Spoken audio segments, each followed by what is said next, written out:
स्वागत है आप सभी का आपका अपना चैनल HT ग्लोरियस में। आज हम मैथ के टॉप 10 क्वेश्चन को देखेंगे जो कि बोर्ड पर लिख दिए हैं।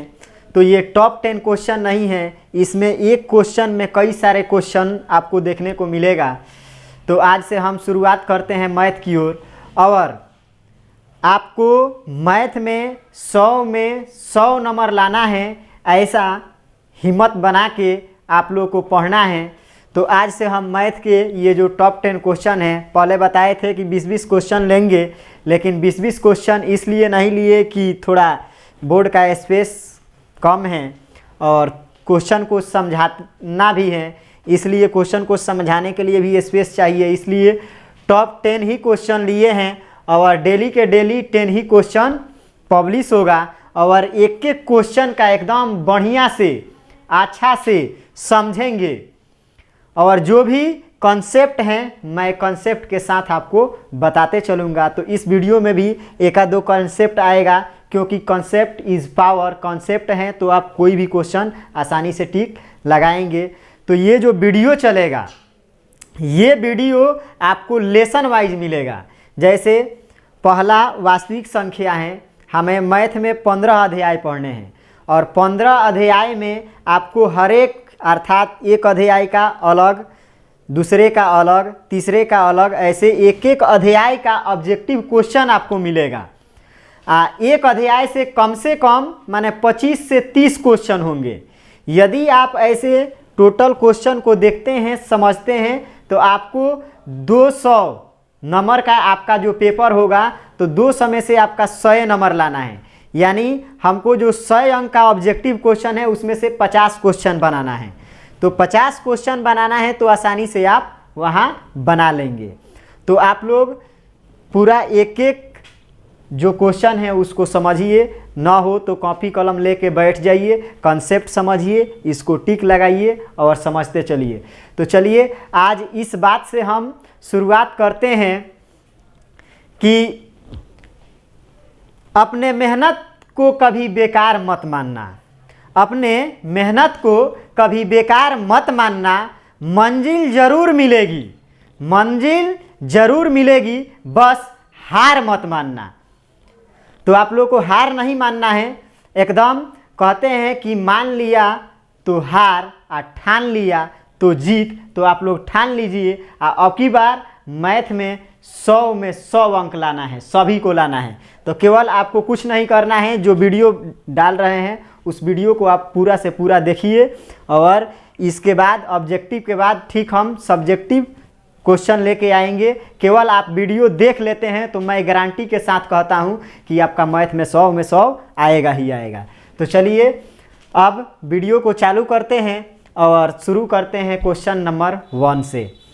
देखिए क्वेश्चन नंबर जो 1 है, ये क्वेश्चन कई बार एग्ज़ाम में आया है और इस टाइप के क्वेश्चन देखने को मिलेगा। तो देखिए पहले क्वेश्चन पर कितने ऑब्जेक्टिव क्वेश्चन बनते हैं। पहला दिया गया है कि निम्नलिखित में कौन परिमेय संख्या है। परिमेय संख्या है। ऐसे भी क्वेश्चन आएगा कि निम्नलिखित में कौन अपरिमेय संख्या है। आपको विकल्प में ऐसे 4 गो दिया रहेगा, आपको चूज करना है। तो सबसे पहला बात कि जो भी अध्याय मैं पढ़ाऊंगा उस अध्याय का जो भी परिभाषा है, जो उसका फार्मूला है, उस फार्मूले को रट जाइए, क्योंकि फार्मूला से ही अधिकांश क्वेश्चन बनते हैं, तो उसको रट जाइएगा। तो चलिए इसमें बताना है कि निम्नलिखित में परिमेय संख्या कौन है। तो परिमेय संख्या का परिभाषा पता होना चाहिए, अपरिमेय का भी पता होना चाहिए। तो देखिए परिमेय संख्या हम उसको कहते हैं जो P/Q के रूप में लिखी जाती हैं और जिनका वर्गमूल पूर्ण संख्या के रूप में होता है। अर्थात 1/2 एक परिमेय संख्या है, √4 एक परिमेय संख्या है, √9 एक परिमेय संख्या है, क्योंकि 4 के वर्गमूल 2, 9 के वर्गमूल 3। तो ये परिमेय संख्या है। 3/5 ये परिमेय संख्या है, ये P/Q के रूप में है। तो ये हमारा परिमेय संख्या। यहाँ पूछा गया है कि निम्नलिखित में कौन परिमेय संख्या है। तो आइए देखिए, ये रूट में है, √7 का वर्गमूल हमारा पूर्ण संख्या के रूप में नहीं होगा, ये क्या है, अपरिमेय। यहाँ आइए √2/7 तो रूट अंडर 7 है, रूट अंडर 2 बटे रूट अंडर 7 है, तो ये भी हमारा एक अपरिमेय है। यहाँ भी आइए तो 3 बटे रूट अंडर 7, तो ये भी एक अपरिमेय। अब हम आते हैं ऑप्शन नंबर डी पर, तो देखिए रूट अंडर 25 जिसका वर्गमूल 5 है और रूट अंडर 49 जिसका वर्गमूल हमारे पास कितना 7 है, तो इसका वर्गमूल निकल गया। इसका मतलब है कि ऑप्शन नंबर जो 1 है हमारा करेक्ट आंसर है, यानी इनमें से परिमेय संख्या ये है। अब आइए हम इस क्वेश्चन से लेकर हम कुछ कॉन्सेप्ट को जानते हैं कि कौन परिमेय है कौन अपरिमेय है। तो देखिए एक कॉन्सेप्ट यहाँ जानते हैं,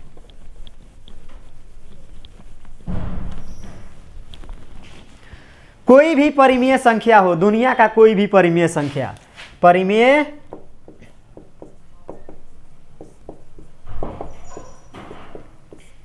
और दूसरा है हमारा अपरिमेय संख्या।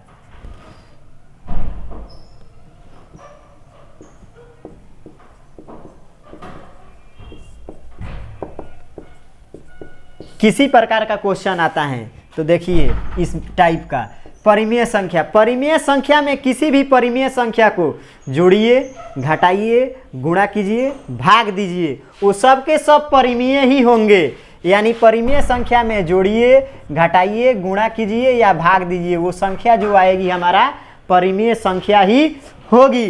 अब देखिए अपरिमेय संख्या में, अपरिमेय संख्या में कोई भी संख्या जोड़िए, घटाइए, गुणा कीजिए, भाग दीजिए, वो सब के सब अपरिमेय संख्या।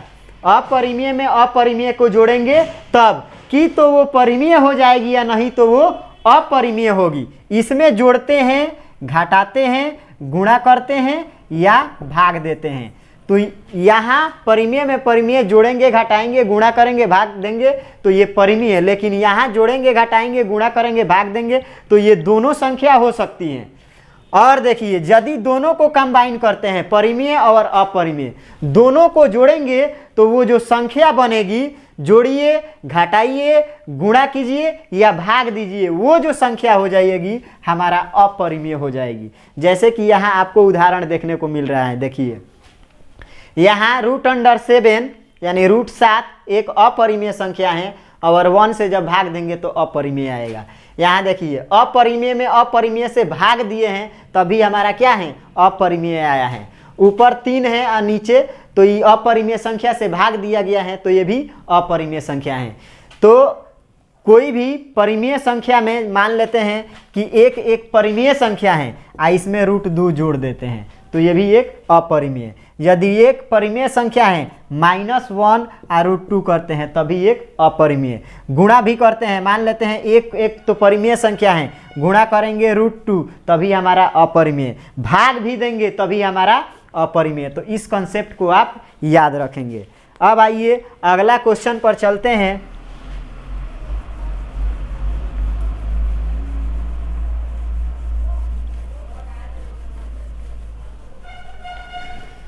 अब अगला क्वेश्चन है हमारा, जो कि ये भी एग्जाम में कई बार आया है। दिया गया है कि दो परिमेय संख्याओं के बीच कितने परिमेय संख्या हैं। तो ऐसे भी क्वेश्चन आता है कि दो परिमेय संख्या के बीच कितनी परिमेय संख्या हैं, या ऐसे भी कहेगा आपको कि दो अपरिमेय संख्या के बीच कितनी अपरिमेय संख्या हैं। तो अपरिमेय संख्या के बीच कितनी अपरिमेय संख्या, अब परिमेय संख्या के बीच कितनी परिमेय संख्या। तो देखिए न तो ये 1, न 2, न 3, ये जो है इन्फिनेटिव का सिंबल है यानी अनंत। दो परिमेय संख्या के बीच अनंत परिमेय संख्या है, दो अपरिमेय संख्या के बीच भी अनंत परिमेय संख्या अपरिमेय संख्या है। तो इस बात को याद रखना है, अनंत परिमेय संख्या के बीच भी और अपरिमेय संख्या के बीच भी। अब है अगला क्वेश्चन, रूट 2 है। तो देखिए आपको अब तो पता चल गया होगा, इसका वर्गमूल निकलेगा नहीं निकलेगा।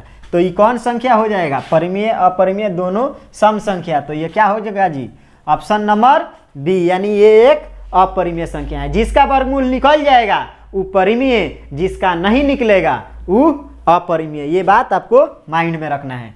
चलिए अगला क्वेश्चन देखते हैं। जो 4 नंबर क्वेश्चन है, ये तो क्वेश्चन कितने बार एग्जाम में आया है, इसको पूछना ही नहीं है।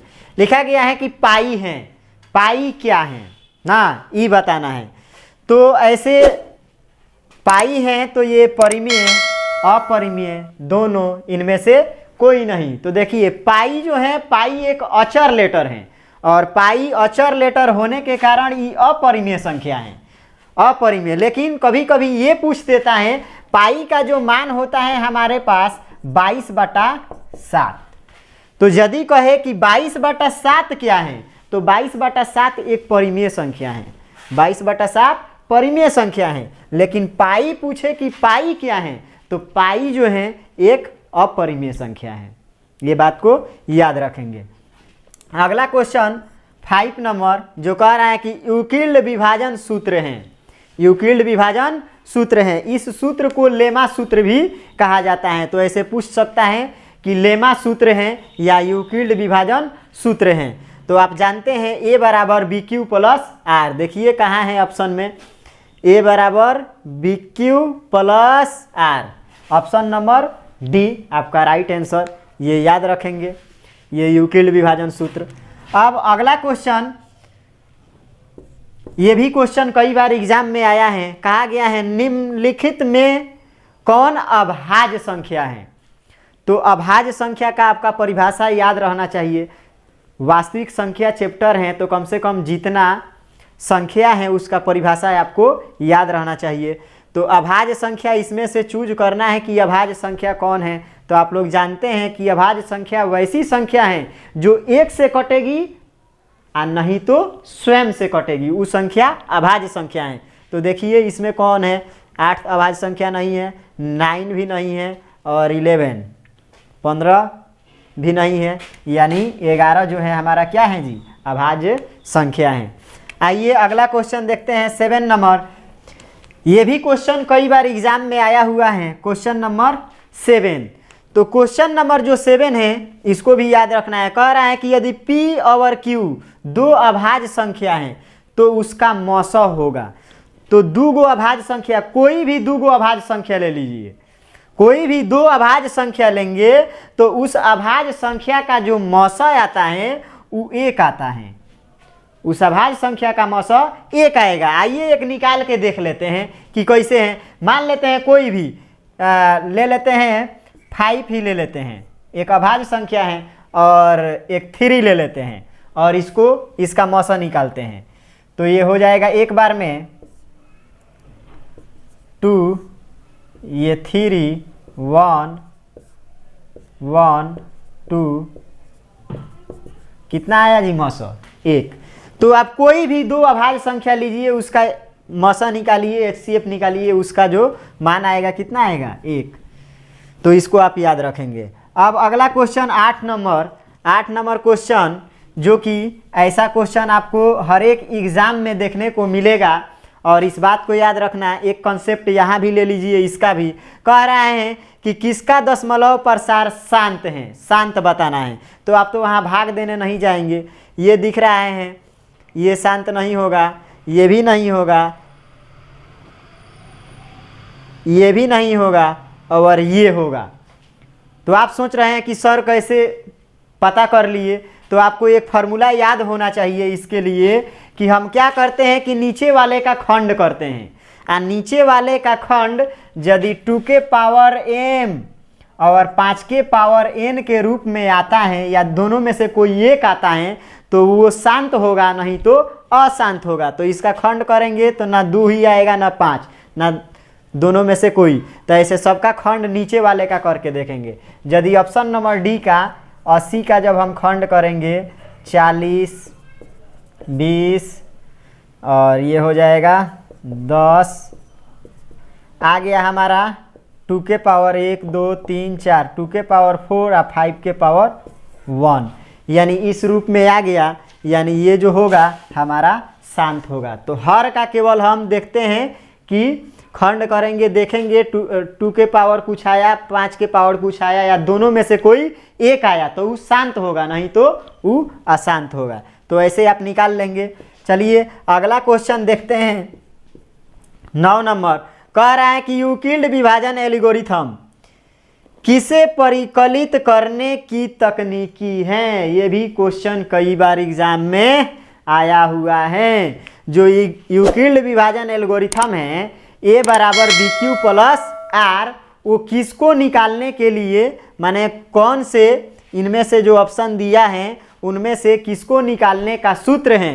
पहला में दिया है लस, दूसरा में मस, तीसरा में भाग और चौथा में शेषफल। तो आप सब जानते हैं कि ये जो विधि है एक मसा निकालने के ये फार्मूला है ना, तो इसको आप याद रखेंगे। ये भी क्वेश्चन कई बार एग्जाम में आया हुआ है। अब हमारा लास्ट क्वेश्चन 10 नंबर कह रहा है कि किसी धनात्मक पूर्णांक a तथा b के लिए कोष्ठ में है a, b का मस गुणे a, b का लस निम्न में से किसके बराबर हैं? ये फार्मूला ही है। ये भी क्वेश्चन कई बार एग्जाम में पूछा गया है, तो इस फार्मूला को तो आपको याद ही रखना है। आप जानते हैं कि दो संख्या कोई भी हो a और b, तो यहाँ दिया है लस गुणे मस बराबर क्या होता है? तो आप जानते हैं पहली संख्या गुणे दूसरी संख्या, यानी a गुणे b, पहली संख्या गुणे दूसरी संख्या बराबर LCM गुणे HCF। ये फार्मूला आप जानते हैं। LCM HCF यहाँ दिया है, मस और लस का यहाँ गुणनफल है, तो क्या हो जाएगा? तो a गुणे b। तो यहाँ देख लीजिए कौन है ऑप्शन में, तो ऑप्शन नंबर जो हमारा C है वो क्या है? राइट आंसर है। तो इसको आप याद रखेंगे। तो आज ये टॉप 10 क्वेश्चन देखे इस अध्याय का। अगला भी वीडियो इसी अध्याय से टॉप 10 क्वेश्चन का रहेगा। कम से कम एक अध्याय का 20-25 क्वेश्चन रहेगा। ऐसे करके 15वें अध्याय का आप लोगों का ऐसे ऑब्जेक्टिव मिलेगा। उसके बाद से जो भी इम्पोर्टेंट क्वेश्चन है मैं बता रहा हूँ किस तरीके से आपको पढ़ना है। जो भी क्वेश्चन है मैं बताते चलूँगा, और उस टाइप पर कितना क्वेश्चन बनते हैं ये भी मैं आप लोग को बताते चलूँगा। तो 100 नंबर लाने के लिए आपको पूरा का पूरा वीडियो देखते रहना है। जितना वीडियो अपलोड कर रहे हैं उसको पूरा देखिए शुरू से अंत तक। और हमें सब अध्याय नहीं पढ़ना है, आपको केवल मैथ के 3 से 4 चैप्टर पढ़ना है। आप बढ़िया से पढ़ जाना है, आपका 100 में 100 नंबर आएगा। तो इसलिए अब आप लोग पढ़ाई चालू कर दीजिए और एक एक क्वेश्चन को ध्यान से पढ़िए, देखिए, कॉपी कलम लेके बैठिए और सब हल कीजिए। और आज के लिए इतना ही, फिर मिलते हैं अगले वीडियो में। तब तक के लिए धन्यवाद।